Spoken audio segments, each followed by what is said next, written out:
This is what theaters look like across the world, and it just keeps getting worse. The memes. Let's say that you were in a Hollywood movie, and the trailer for that movie dropped on YouTube, and it instantly became the #1 most downvoted trailer in the history of the platform. See the other side. What's the dwarf? Dwarf refers to a person with one of several varieties of a specific genetic condition called dwarfism. A dwarf has disproportionate body parts. How it was so outdated and how Rachel Zegler disrespected the original, and a classic from Walt Disney, something that completely saved Disney and changed the company and changed animation in general. Imagine a movie so hyped it could have been a golden ticket for Disney, a chance to bring back the magic of a timeless classic. Now picture that same movie crashing so hard it's dubbed the biggest disaster in the studio's live-action history. What went wrong? Was it a cursed production, a misstep by a mega corporation, or did one star's wild choices sink the whole ship? Buckle up, because this story's got more twists than a fairy tale gone rogue. And now as Disney desperately tried to do a PR spin job in the final months to make it look like Rachel Zegler is actually likable, it ultimately was a complete failure. Let's start with the dream. Disney's 1937 Snow White wasn't just a cartoon. It was the flick that yanked the company from the brink and kicked off an animation empire. Fast forward to 2025, and they're betting big on a live-action remake. The plan? Take that old-school charm, sprinkle in some modern flair, and watch the cash roll in. Except it didn't. The film hit theaters on March 21st, and the numbers were grim. $43 million opening weekend against a jaw-dropping $270 million budget. Fans who'd grown up humming "Someday My Prince Will Come" were left wondering, where did the magic go? But that wasn't the whole story. She continued celebrating herself by posting that she's in the #1 movie in the world, which is a remarkable thing to post when you are the laughingstock of an entire industry. This is what narcissism looks like. Narcissism for 200.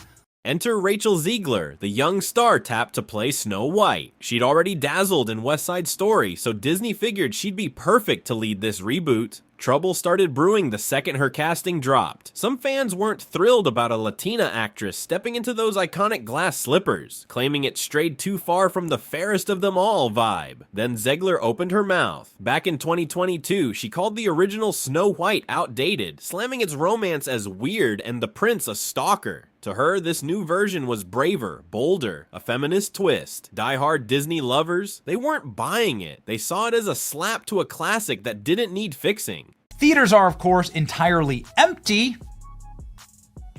Do understand that having people buy tickets is an important part of success in your industry.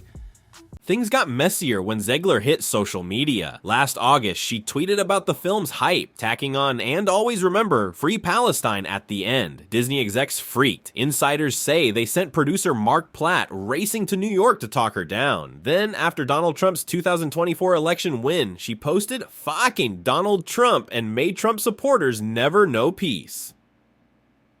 Half of America read that as a giant middle finger to them, and calls to boycott the movie exploded. Disney reportedly hired a social media guru to babysit her posts, but the damage was done. Fans were furious, and what happened next would shock everyone.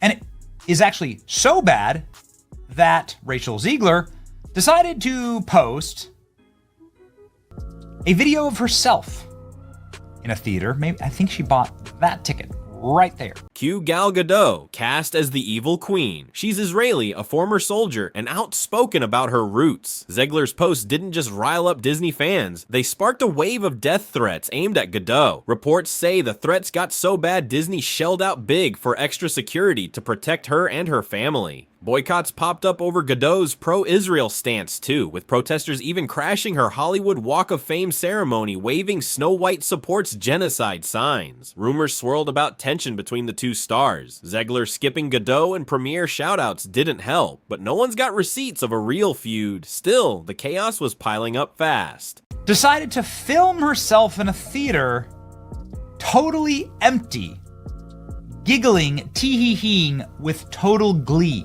In the greatest Disney box office bomb in the history of Disney live-action remakes, but certainly also the end of her career. Opening weekend rolled around, and the numbers told a brutal tale. That $43 million domestic haul, it paled next to The Little Mermaid's $95 million kickoff in 2023. Globally, Snow White scraped together $87.3 million in its first week, nowhere near enough to cover that $270 million price tag. Critics tore it apart too, slapping it with a 42% on Rotten Tomatoes. They called it a visual mess, direction shaky, tone all over the place, like a film that didn't know what it wanted to be. One reviewer quipped, "I paid nothing for the trailer, and I still want a refund." Ouch, audiences weren't kinder. IMDb clocked it at 1.7 out of 10, and there was more trouble brewing.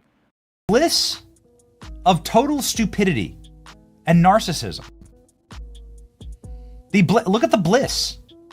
On some level, it's got to be a blessing to just be so smooth-brained.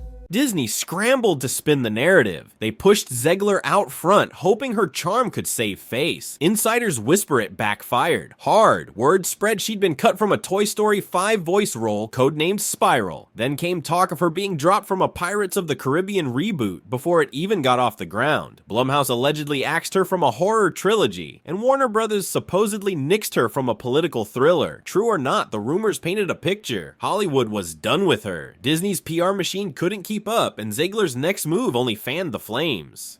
Rachel Zegler watching Snow White in an empty theater.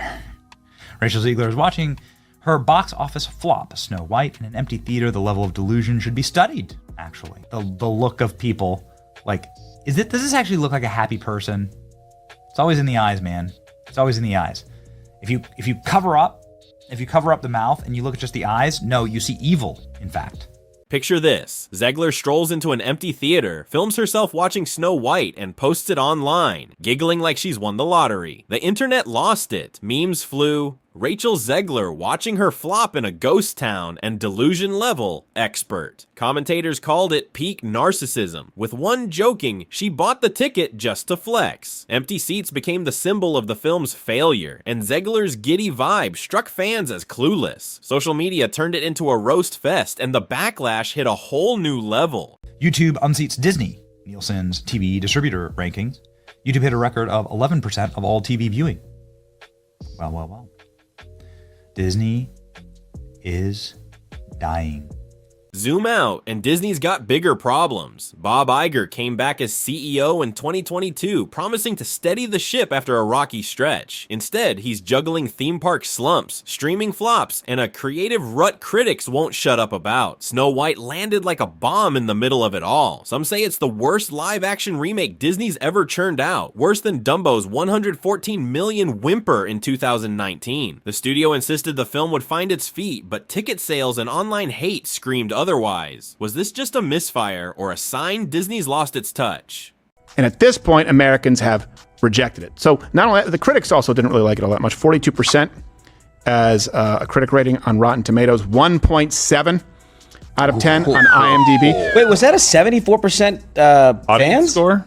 So, what's next for Zegler? At 23, she's young enough to bounce back, but the hits keep coming. Her demands during the actors' strike, like pay-per-click residuals for streaming, drew eye rolls and entitled labels. Complaints about 18-hour costume days got no sympathy either. Vets pointed out that's just the gig. If she's blacklisted, it's a steep fall from her West Side Story buzz. But if she lands a killer role, she could flip the script. Hollywood loves a redemption arc. Will she get one, or is she the cautionary tale of a star who burned too bright, too fast? Now, if there's one thing to be gleaned from this, it's actually the sheer quality of the negative reviews. So let me read you some quotes. It says, "I paid nothing to watch the trailer, but I want my money." Oh, that's nice. Nice job. And funny, this is a joke I made years ago, but if they streamed it on an airplane, I would still walk out. Yes. That's an old joke. That's theft. It doesn't need a prince to save her, and not surrounded by 7 weird people. Oh, okay, just CGI fictional goblins, I guess. And then she came out and said that, what did she say? That she had no empathy for Trump voters. Here's the kicker. This isn't just about Zegler or a bad movie. Snow White might have exposed cracks in Disney's playbook. Fans are digging into the 1937 classic instead, or hunting down takes like Kristen Stewart's gritty version. If this flop forces Disney to rethink its remake obsession, could it spark a creative reboot or leave them stuck churning out duds? One thing's for sure, this fairy tale's ending left everyone talking, and not in the way Disney hoped.